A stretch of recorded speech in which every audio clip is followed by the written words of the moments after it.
Hey all, welcome back to our channel. இன்னைக்கு நம்ம என்ன பார்க்க போறோம்னா 3D ரோஸ் பார்க்க போறோம் using satin ribbon வச்சுட்டு. இதுக்கு தேவையான மெட்டீரியல்ஸ் வந்துட்டு satin ribbon, glue and cutter. இப்போ வந்து நம்ம தேவையான அளவுக்கு satin ribbon வந்து கட் பண்ணிக்கலாம். ஒரு 30 cm கூட கட் பண்ணிக்கலாம்.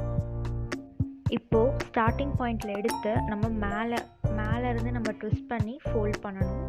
அப்வர்ட்ஸ்ல இருந்து ட்விஸ்ட் பண்ணி ஃபோல்ட் பண்ணணும். அப்போ வந்து நீங்கள் ஃபோல்ட் பண்ணும்போது அந்த ஜாயின்ட்ஸ் வர இடத்துல வந்து க்ளூ போட்டு பேஸ்ட் பண்ணிக்கோங்க. இது வந்து ஸ்டார்டிங்கில் மட்டும்தான் நம்ம அப்வர்ட்ஸில் வந்து ஃபோல்ட் பண்ணுவோம். நெக்ஸ்ட் எல்லாமே வந்துட்டு டவுன்வர்ட்ஸில். இப்போ பாருங்கள், நல்லா பாருங்கள். நெக்ஸ்ட்டு வந்துட்டு நம்ம டவுன்வர்ட்ஸில் ஃபோல்ட் பண்ணுறோம், அடியில் விட்டு ஃபோல்ட் பண்ணுறோம். இதே மாதிரி தான் நெக்ஸ்ட் எல்லாமே ஃபோல்ட் பண்ணணும். ஸ்டார்டிங்கில் மட்டும்தான் அப்பில் பண்ணணும், மீதி எல்லாமே டவுனில் வந்து ட்விஸ்ட் பண்ணி ஃபோல்ட் பண்ணணும். எல்லா இடத்துலையுமே நீங்கள் அந்த ஜாயின்ட்ஸில் வந்துட்டு க்ளூ போட்டு பேஸ்ட் பண்ணிக்கோங்க.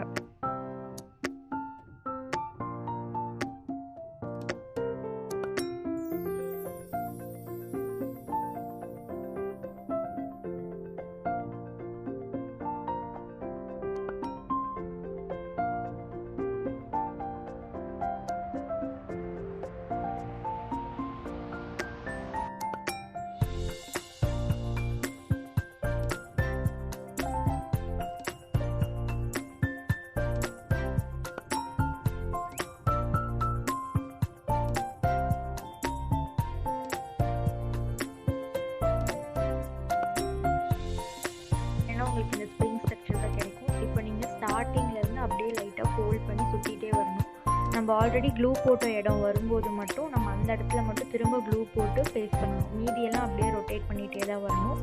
எங்கெங்கே நம்ம க்ளூ போட்டு ட்விஸ்ட் பண்ணியிருக்கோமோ அந்த இடத்துல மட்டும் நீங்கள் அகைன் க்ளூ போட்டு அப்படியே பேஸ்ட் பண்ணிட்டே வந்தீங்கன்னா உங்களுக்கு அழகான ஒரு ரோஸ் கிடச்சிரும்.